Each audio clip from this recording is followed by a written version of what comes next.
A ver, ciencia o fe. ¿Será que hay que elegir un bando? Por un lado, tenemos el método científico, los datos, las pruebas, y por el otro, las creencias, la búsqueda de propósito, de significado. Hoy vamos a meternos de lleno en las ideas de un profesor que dice que quizá hemos estado haciendo la pregunta equivocada todo este tiempo. Bueno, vamos directo al grano con la pregunta del millón. Si la ciencia ya nos puede dibujar el mapa completo de cómo funciona el universo, desde lo más gigante hasta lo más diminuto, ¿dónde encaja Dios en todo esto? ¿O es que ya no encaja en nuestro mundo moderno? La historia que casi siempre nos cuentan es como una pelea de boxeo, ¿no? En una esquina, la ciencia, con su lógica y sus telescopios, y en la otra, la fe, con sus misterios y sus libros antiguos. Un combate donde solo uno puede quedar en pie. Pero, a ver, ¿y si todo esto fuera un gran malentendido? Ok, entonces, ¿dónde puede estar el error? Lo que propone el profesor John Lennox es en realidad algo radicalmente simple. No es que la ciencia y la fe sean enemigas, es que ni siquiera están jugando el mismo deporte. Cada una está en su propia cancha, respondiendo a preguntas que son completamente distintas. Para que esto quede bien claro, Lennox nos pone un ejemplo de lo más cotidiano. Una tetera hirviendo. Imaginemos la escena en la cocina. La pregunta es simple. ¿Por qué está hirviendo el agua? Parece obvio, ¿verdad?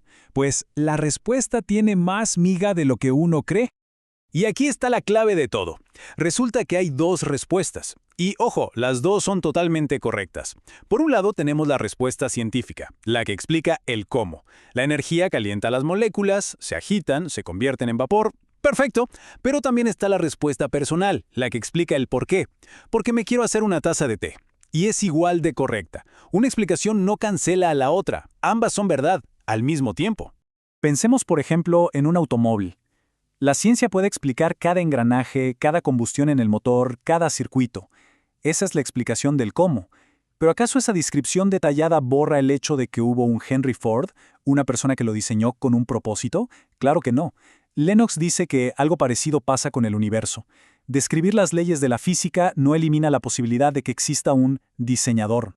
Esta frase de Lennox es potentísima y lo resume todo. O sea, para él, Dios no es una pieza más del rompecabezas que la ciencia intenta armar. No, Dios es la razón por la que existe un rompecabezas. No compite con la ciencia, sino que es el fundamento que permite que la ciencia pueda existir.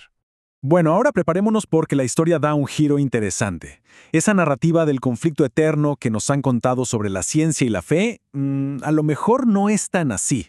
Normalmente pensamos en la fe como un freno de mano para el progreso científico.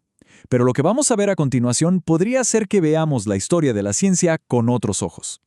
La realidad histórica es, cuanto menos, sorprendente.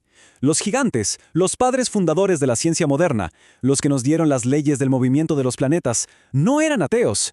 Kepler, Galileo, el mismísimo Isaac Newton. No es que solo creyeran en Dios, es que su fe fue el motor que impulsó sus descubrimientos. Pero, ¿por qué su fe era el motor? Pensemos un segundo. Si uno cree que el universo fue creado por una mente inteligente, un legislador, ¿qué esperaría encontrar en ese universo? Pues leyes, orden, patrones lógicos que se pueden descifrar. Su fe les daba la convicción de que el cosmos tenía sentido. No era un obstáculo, era el combustible. De acuerdo. Si el gran conflicto histórico no era tal, ¿de dónde sale toda la discusión que vemos hoy en día? ¿Cuál es la verdadera pelea de fondo? Lo que nos dice Lennox es que hemos estado mirando el ring equivocado. La pelea no es ciencia contra Dios. La ciencia es una herramienta, como los guantes del boxeador. El verdadero combate es entre dos filosofías, dos maneras de ver el mundo. El teísmo, que dice que existe un creador, y el ateísmo, que dice que no. Y aquí viene lo más interesante. En ambas esquinas hay científicos brillantes, gente con premios Nobel. ¿Y eso qué nos dice? Pues que la ciencia por sí misma no te obliga a elegir un bando. Es una herramienta poderosísima que usan tanto creyentes como no creyentes para explorar el universo. Los datos son los mismos para todos, lo que cambia es la interpretación que se le da a esos datos. Este punto es clave. Es fundamental saber distinguir. Una cosa es lo que dice la ciencia, los datos, la evidencia, y otra muy diferente es lo que opina un científico sobre ello. Cuando un físico explica la gravedad, está haciendo ciencia. Cuando ese mismo físico afirma que el universo no tiene propósito, está compartiendo su filosofía personal. Son dos cosas distintas. Entonces, si dejamos a un lado por un momento la lógica y la historia, ¿Cuáles son las razones más de fondo para creer? Aquí es donde la conversación se vuelve mucho más profunda, más personal. Lennox habla mucho de encontrar la historia más grande en la que encaje nuestra vida, o sea, el marco de referencia, el gran relato que le da sentido a todo, a la alegría, al dolor, a nuestro lugar en el cosmos. Para él, esa historia, la que mejor conecta todos los puntos de la experiencia humana, es el cristianismo. Son esas preguntas que nos hacemos todos, ¿no? A veces en voz alta, a veces en silencio por la noche. ¿Quién soy realmente? ¿Para qué estoy aquí? ¿Importa lo que hago? La ciencia nos puede decir de qué estamos hechos, de carbono, de agua, pero no nos puede decir para qué estamos hechos. Esas, dice Lennox, son las preguntas que la fe intenta responder. Y es aquí donde las dos grandes historias chocan de frente. ¿Qué es un ser humano? ¿Somos una simple colección de átomos sin más valor que una bacteria o un accidente cósmico? ¿O somos alguien creado a imagen de Dios con una dignidad y un valor que son infinitos?